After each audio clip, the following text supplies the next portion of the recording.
ओम अज्ञानतिमिरान्धर्षज्ञानाञ्जन शलाकया चक्षुरुन्मिलितं येन तस्मै पिता सर्व पिता धर्म पिता हि परमान्त जननी जन्म ओम वृंदावै प्रिय कृष्ण भक्ति प्रदे देवी सत्यवत्रै वाञ्छा कल्पतरुभ्यश्च कृपा सिन्धुभ्यो एव च पतितानां पापेभ्यो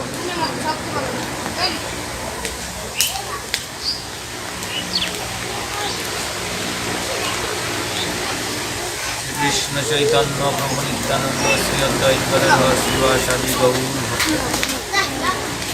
भक्त कांचन गौरी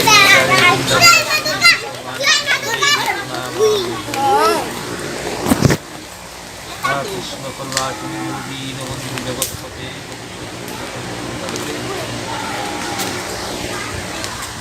हरे कृष्ण हरे कृष्ण हरे कृष्ण हरे कृष्ण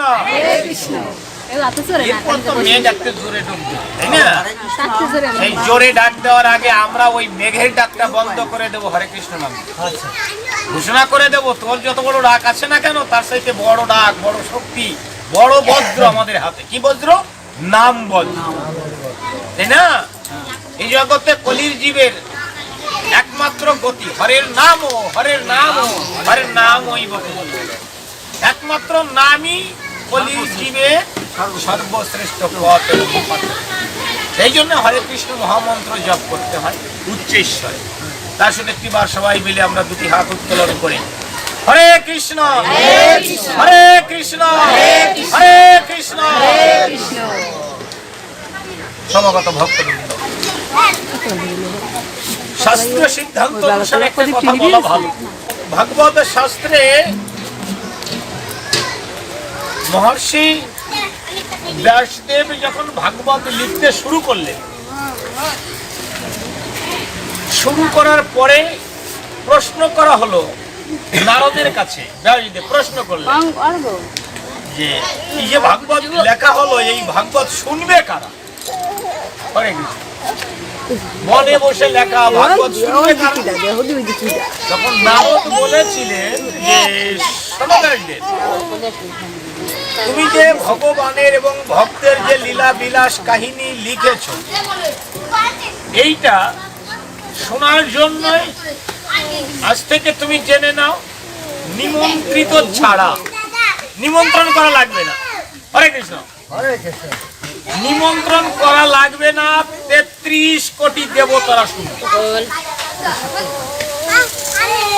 এদেরকে এই অনিতাই ৩৩ কোটি দেবতাদের নিমন্ত্রণ করেনি মনেও নাই যে কজন ভক্ত করার দরকার আশেপাশে মুনি এও বললেন শুধু ৩৩ কোটি দেবতা না নিমন্ত্রিত করা লাগবে না তাদের ডাকা লাগবে না ৬০,০০০ মুনি ঋষিরা এই ভাগবত কথা শুনে আপনারা মনে করেন বা আমরা মনে করতে পারি যেখানে ভাগবত কথা আলোচনা চলছে চলবে নিমন্ত্রিত ছাড়াই ৩৩ কোটি দেবতারা শোনার জন্য এখানে এসেছে ৬০,০০০ মুনি ঋষিরা এসেছে প্রশ্ন আসতে পারে যে এরা কই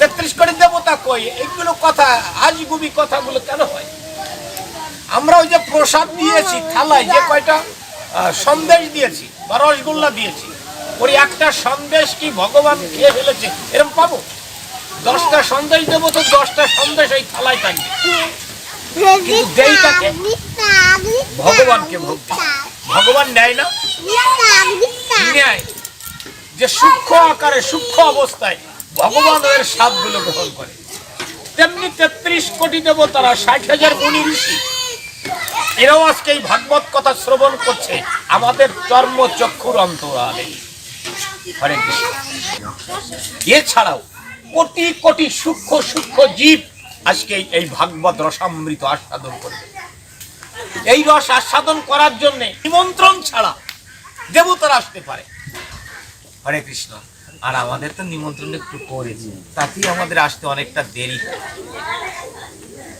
এই মহান ভাগবত অনুষ্ঠান আপনাদের মতো ক্ষুদ্র ভাগবত জনের কৃপা না হলে তো হয়। আমি দিনহীন কাঙাল হতভাগা সাধন ভজন বিহীন, আমি আপনাদের চরণ কমলে আসছি শুধু আপনাদের চরণ কৃপা লাভ হইল। আপনারা আমাকে আশীর্বাদ করুন। আমরা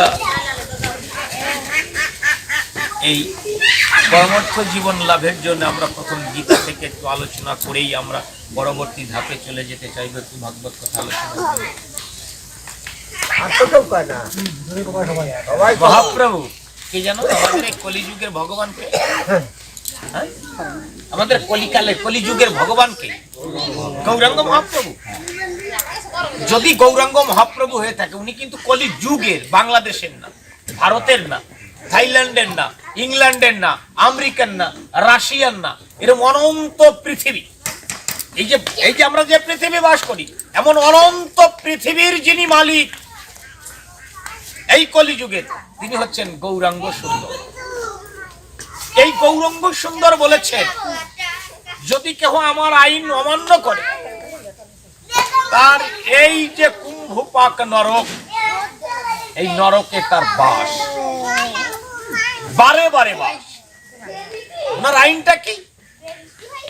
10 জনে 5 জনে এক জায়গায় বসে দু বাহু তুলে হাতে করতালি দিয়ে করো নাম সংকীর্তন, এটা আইন।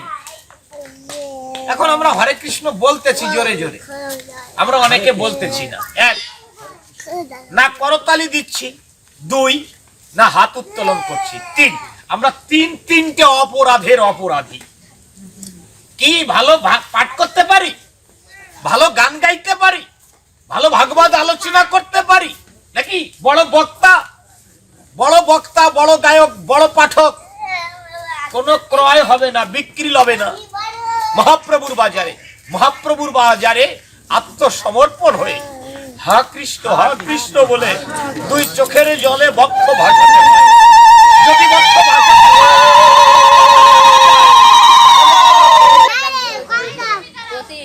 হরে কৃষ্ণ বলে তো 3 বার ডেলিভারি, কৃষ্ণ তো 3 বার কলাম, ওইটা কোয়ার জন্য, উপদেশ দেওয়ার জন্য 3-4 বার কোয়া যায়, কিন্তু নাম করার জন্য একবার বলবো না তারপরে নাম করবো, এ তো বলা যায় না। এই আসক্তি নাই আমাকে দেওয়ার জন্য। মহাপ্রভু যার বহিরঙ্গ শ্রীমতী রাধা রানী আর অন্তরে কৃষ্ণ। আমরা যদি রাধা কৃষ্ণের যোগ, রাধা কৃষ্ণের রাস, যদি রাধা কৃষ্ণের রাস দর্শন করতে আমাদের যদি, দাদা চৈতন্য চরিতামৃতে কৃষ্ণদাস কবিরাজ লিখলেন, সহস্র কোটি বছর যদি করো নাম সংকীর্তন, তবুও মিলিবে না ব্রজের নন্দন। সহস্র কোটি বছর যদি নাম কীর্তন করো, হরে কৃষ্ণ বলো, ব্রজের নন্দন মিলবে না। আর এই ব্রজের নন্দন মিলবে না, সেই প্রশ্নে উত্তর দিলেন কৃষ্ণদাস কবিরাজ, যে ব্রজের নন্দনকে যদি পেতে হয়, ব্রজের নন্দনের কাছে যদি যেতে হয়, তাহলে একমাত্র প্রেম ও ভক্তির প্রয়োজন।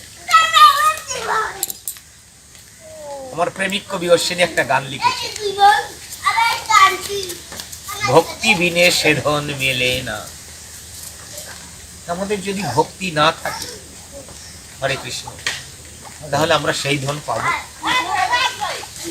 মালা জপ করতেছি, হরে কৃষ্ণ কৃষ্ণ কৃষ্ণ হরে হরে হরে রাম, ছেবলারা খালাস না পিঠা বানি, হরে কৃষ্ণ কৃষ্ণ কৃষ্ণ হরে হরে, বৌমা সন্ধে দাও নাকি, হরে কৃষ্ণ কি হবে না, কি লাভ নেই এতে, কোন এতে সেই পরমার্থ, সেই ব্রজের নন্দন মেলে না।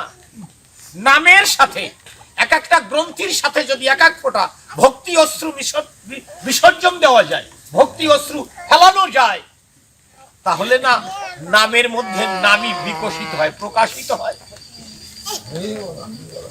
কই আমাদের নাম, কই আমাদের সেই প্রেমটা, কই? আমরা একবার কৃষ্ণ কথা বললে, হরে কৃষ্ণ, একবার কৃষ্ণ কথা বললে যদি প্রেমের উদয় না হয়, যদি প্রেম অঙ্কুর না জন্মায়, তাহলে মনে করতে হবে কোটি কোটি জন্মে আমার কৃষ্ণ কৃপা লাভ হয়নি গো।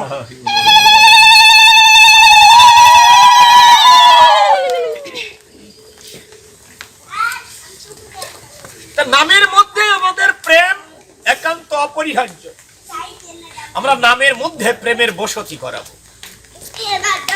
কৃষ্ণ নাম লইতে লইতে বক্ষ ভাসিয়ে হৃদয়ে ভরে উজাড় করে দিয়ে আমরা নামকে ভিজিয়ে দেব। যদি নাম ভিজানো না যায় তাহলে রসিক নাগর পাওয়া যায়। ভাইদা, হরে কৃষ্ণ। এমন একটা সুনির্দিষ্ট বস্তু, এমন একটি সুনির্দিষ্ট বস্তু সত্তা, যাহা নাভি কমলের নিচে, যার নাম আপান বাউ, নাভি কমলের নিচে আপান বাউতে যদি নির্গত হয়, স্খলন হয়, তার নাম কাম, কামনা।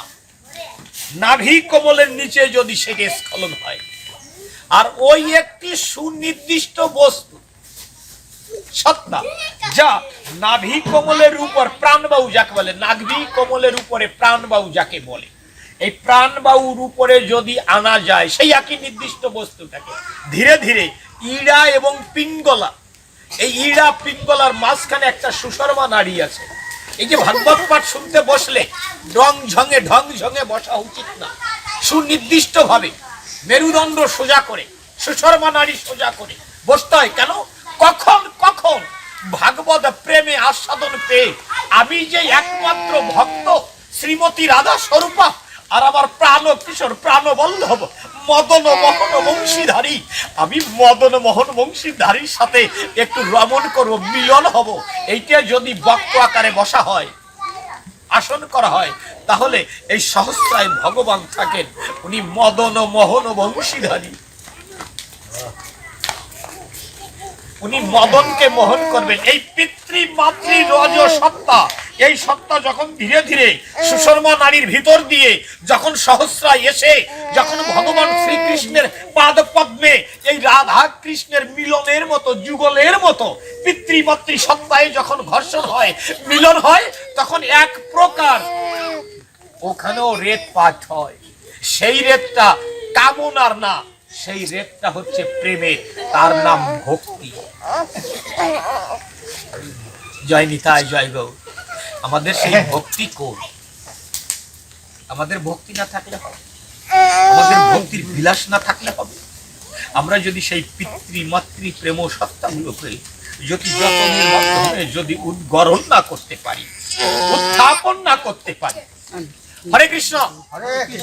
আচ্ছা, আপনারা মনে করুন তো, এখানে যারা আসছেন অপরাধ দিবেন না, এখানে আমরা যারা আসছি, আমরা বাসা থেকে আসার সময় আমরা কি একবার পিতা মাতার চিন্তা করেছি? কয়জন পিতা মাতার চরণে সমাধিতে আমরা কয়জন একটু হাত দিয়ে একটু মাথায় স্পর্শ করেছি?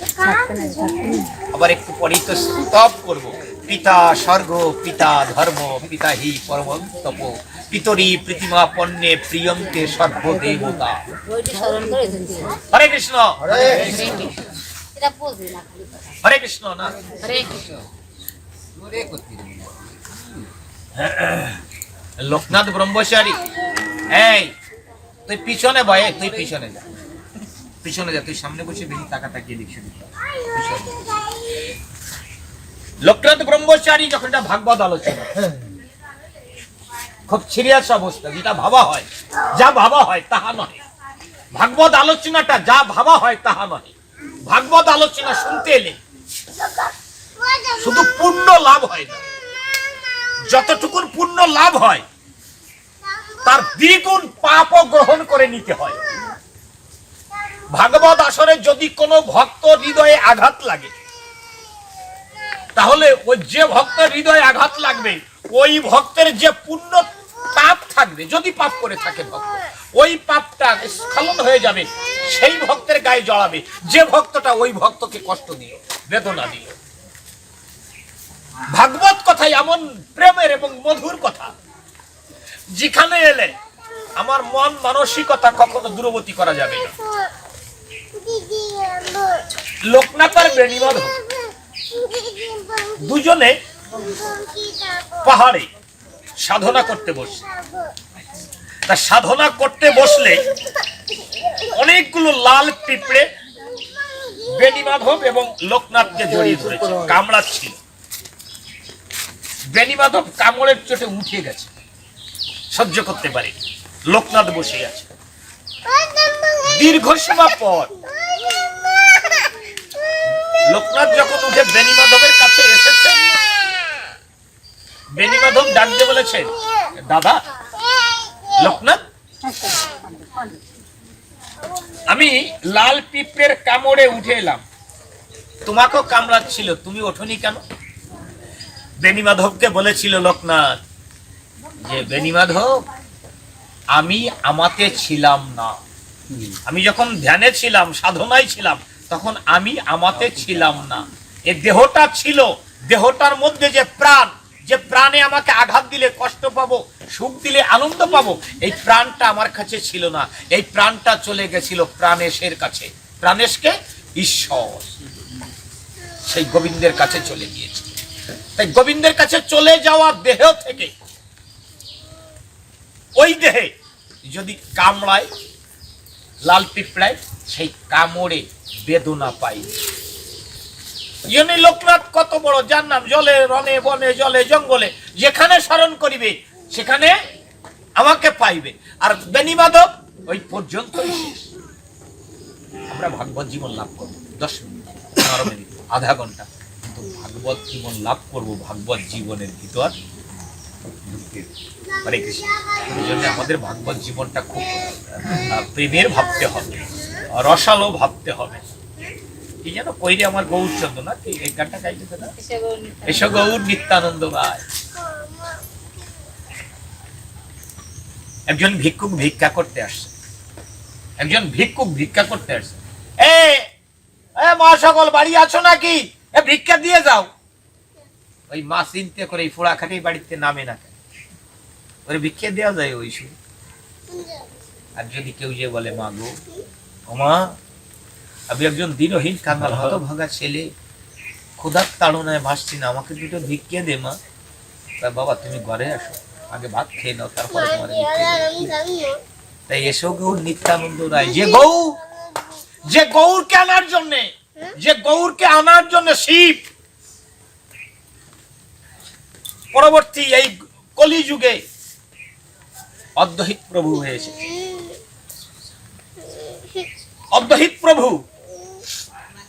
বারে বারে ডাকছিল, হে গোবিন্দ, হে যজ্ঞেশ্বর, তুমি এই পাপহত কলির জীবের সন্ধিক্ষণে এসে তুমি কলির জীবের মঙ্গলের জন্য তুমি কৃপা করো দয়াময়।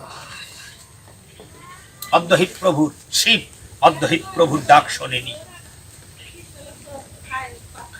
কোন একদিন অদ্বৈত প্রভু মনে মনে চিন্তা করলো, আমি শুনেছি, শাস্ত্রে দেখেছি, একমাত্র তুলসী আমার ভগবানের প্রিয়।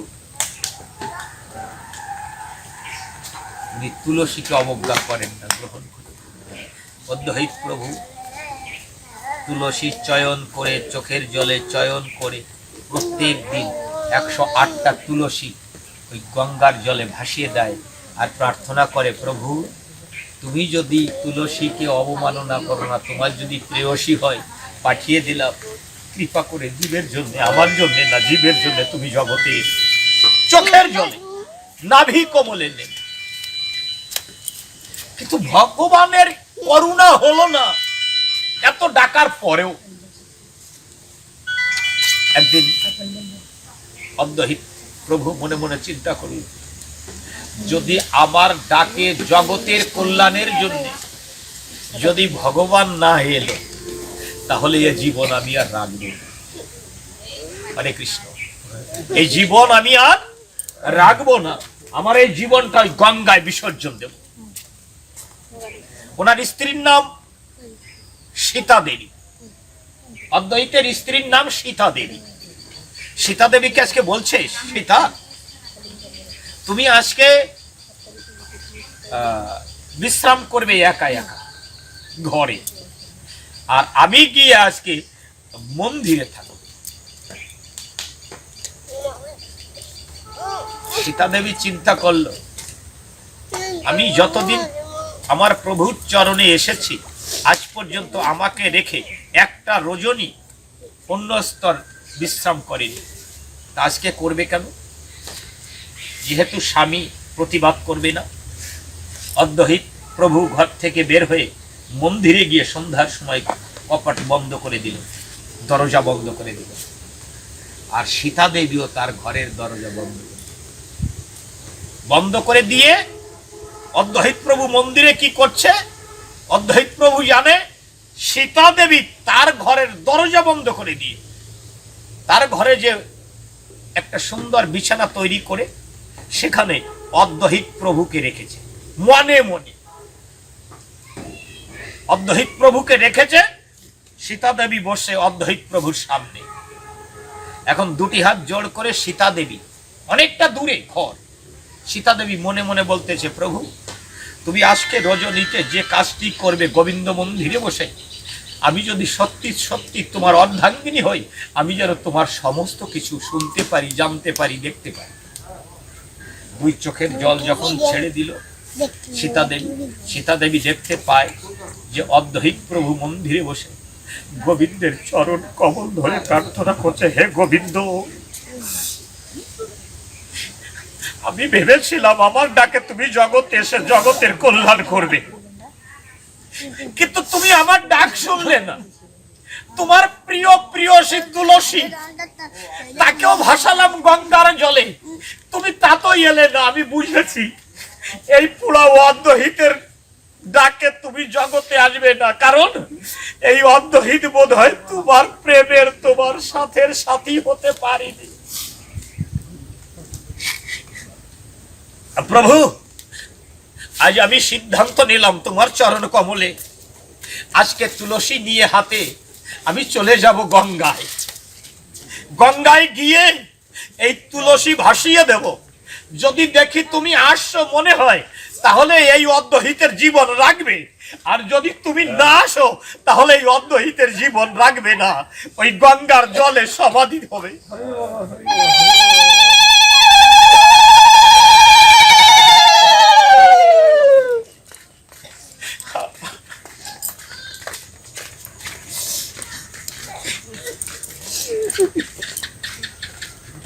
সীতা দেবী ঘরে বসে, তার স্ত্রী সীতা দেবী ঘরে বসে দেখতে পাচ্ছে, শুনতে পাচ্ছে মনের মণিকোঠায় যে আমার প্রভু আজকে তুলসী পাতা নিয়ে গিয়ে গঙ্গায় ভাসায় সলিল সমাধি হবে, মারা যাবে।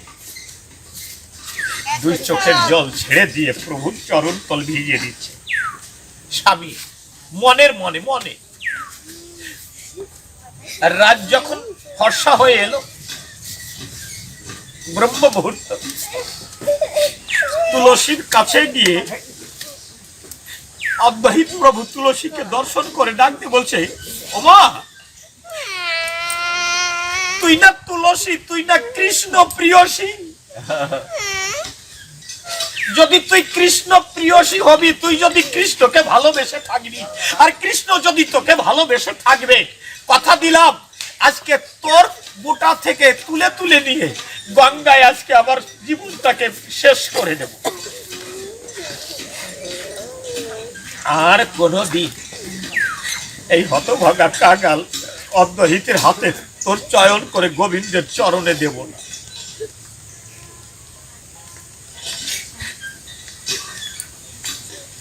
অদ্বহিত প্রভু ধীরে ধীরে তুলসীর পত্র ছেড়ে ধীরে ধীরে ওই যে ঘরের সীতা দেবী সহধর্মিনী, ওনার ঘরের সামনে দিয়ে রাস্তা পথ, ওই পথ দিয়ে চোখের জল ফেলতে ফেলতে হাঁটছে।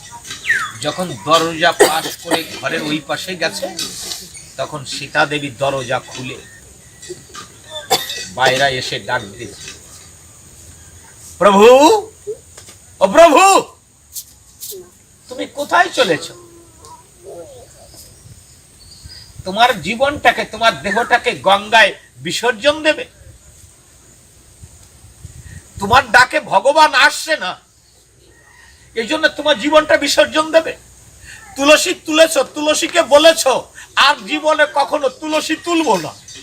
গোবিন্দকে বলেছ, গোবিন্দ আর এই হতভাগা দিনহীন কাঙাল অর্ধহীন তোমার চরণে পুষ্পাঞ্জলি দান করবে না।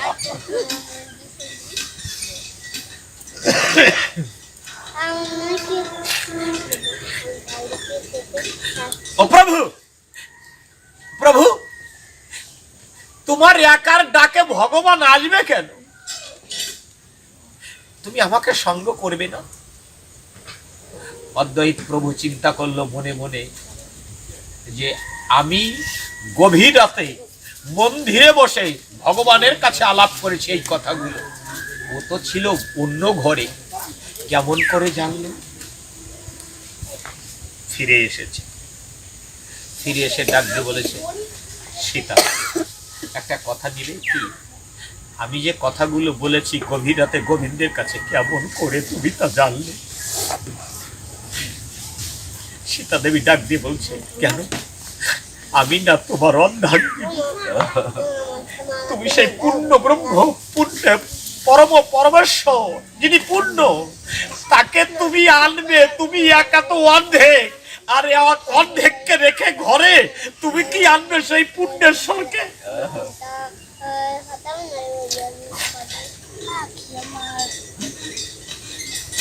অর্ধহিত চিন্তা করলো মনে মনে, একমাত্র একমাত্র মানুষের সবার মনের কথা জানে ভগবান, আর একজন জানে। যদি শুদ্ধ গুরু হয় তাহলে শিষ্যের মনের কথা সে যেখানেই থাকুক, তাহলে না জানি আমার মনের কথা যখন জেনেছে, আমার সীতার মতো গুরু এই জগতে আর কেউ নাই। আজ সীতা আমাকে বুঝিয়ে দিল, আমাকে সঙ্গে করে গোবিন্দকে ডাকতে হয়, তাহলে গোবিন্দকে পাওয়া যায়। ডাক দিয়ে বলছে, সীতা তুমি একটা কথা নাও। কি? তুমি আমার সামনে দাঁড়াও।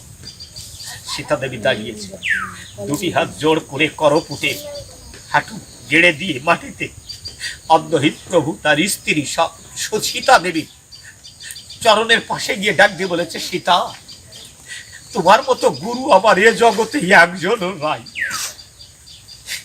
তুমি আমাকে কৃপা করো, তুমি আমাকে আশীর্বাদ করো।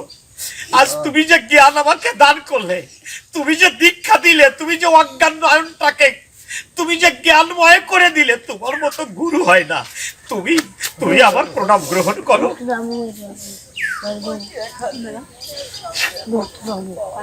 যখন প্রণাম করতে গেছে, আচ্ছা কোন স্ত্রী তার স্বামীর প্রণাম গ্রহণ করতে পারে?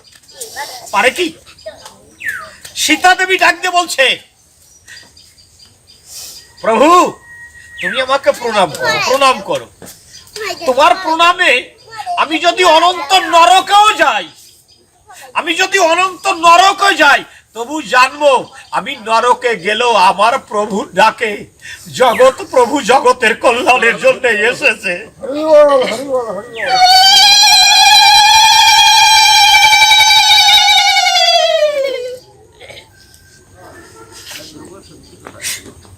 তো চলো, প্রণাম করে দুজনে চলেছে। চলতে চলতে গঙ্গায় গিয়ে বলছে, তুলসী পত্রগুলো আমার হাতে দাও। সীতা দেবী অর্ধহিতের স্ত্রী, তুলসী আমার হাতে দাও। তুলসী হাতে দিল।